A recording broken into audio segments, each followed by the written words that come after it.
Hello everyone and हम सब जानते हैं कि जो मैक्सिमम हॉरिजॉन्टल रेंज होती है किसी भी प्रोजेक्टाइल मोशन के लिए it is given at theta equals 45 degree, क्योंकि इस वैल्यू पे अगर आप देखो साइन 2 थीटा की वैल्यू मैक्सिमम होती है। लेकिन do you know this fact कि एक्चुअल में मैक्सिमम हॉरिजॉन्टल रेंज आपको हमेशा थीटा इक्वल्स 45 डिग्री पे नहीं मिलता है। इनफैक्ट अगर आप ग्राउंड लेवल से किसी भी प्रोजेक्टाइल को थ्रो करते हो so it actually gets at theta equals 45 degree.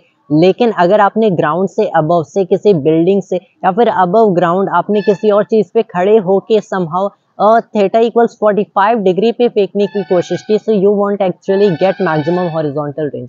Maximum horizontal range in this particular case obviously height पे डिपेंड करता है कि किस हाइट से आप ग्राउंड पे फेंक रहे हो। एंड इस हॉरिजॉन्टल रेंज को मैं टोटल बेसिकली रेंज कंसिडर कर रहा हूँ, इंक्लूडिंग दैट कि जिस पॉइंट पे ग्राउंड पे फॉल करेगा। लेकिन हाइट पे डिपेंड करता है, but it is always going to be less than 45 degree पे ही आपको मैक्सिमम हॉरिजॉन्टल रेंज मिलता है। Think of it in such a way कि जब आप किसी ऑब्जेक्ट को फेंकते हो and it follows a parabolic path and उसी लेवल पे वापस रिटर्न हो जाता है, व्हेन दिस विल हैपन तो ऑब्वियसली ग्राउंड से नहीं फेंकने पे it will have a downward velocity vector which is equal to vector V naught जिससे आपने फेंका था। It will have two components, V naught sine let's say theta and V naught cos theta.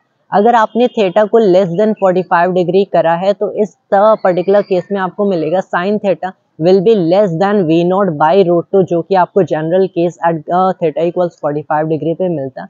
And cos theta अगर आप देखते हो is obviously greater than 1 by root two in this case, जो कि थीटा इक्वल्स 45 डिग्री पे मिलता है। That is the thing. अब ये ऑब्जेक्ट कम टाइम में फॉल करेगा this basically this much distance, क्योंकि इसकी initial velocity is this particular motion अब कम हो गई है and it thus has a greater let's say यहाँ की horizontal velocity, जिसकी वजह से it will have a chance कि ये अब और ज़्यादा horizontal distance cover कर सकता है before finally reaching to the ground. This was the fact I had to share with you guys in this video and thanks to all viewers.